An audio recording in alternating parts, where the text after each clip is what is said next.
வணக்கம், நான் உங்க சுஜாதா. இன்னைக்கு மோர் குழம்பு ரெசிபி தான் நம்ம பார்க்க போறோம். அதுக்கு 1 டீஸ்பூன் துவரம்பருப்பு, 1 டீஸ்பூன் பச்சரிசி, கொஞ்சமா தண்ணி சேர்த்து ஒரு 20 நிமிஷம் ஊற வச்சுக்கலாம்.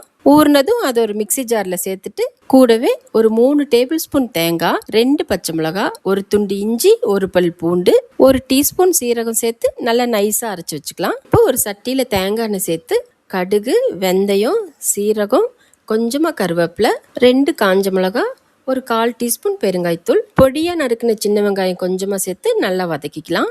இப்போ 1 கப் சொரக்காய் சேர்த்துக்கலாம். கொஞ்சமாக உப்பும் மஞ்சத்தூளும் சேர்த்து காய் மூழ்கிற அளவுக்கு தண்ணி சேர்த்து கலந்து மூடி வச்சுக்கலாம். காய் வேகட்டும். பாருங்க, காய் வெந்து நல்லா தண்ணி சுண்டிருச்சு. இப்போ நம்ம அரைச்சதை சேர்த்துக்கலாம்.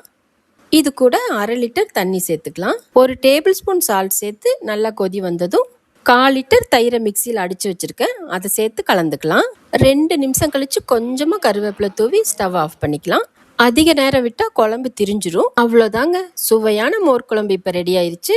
இந்த ரெசிபியை ட்ரை பண்ணி பார்த்துட்டு எப்படி இருந்துச்சுன்னு கமெண்ட்டில் சொல்லுங்கள். இந்த மாதிரி வீடியோஸ் பார்க்க சுஜாதா கிச்சனை ஃபாலோ பண்ணிக்கோங்க.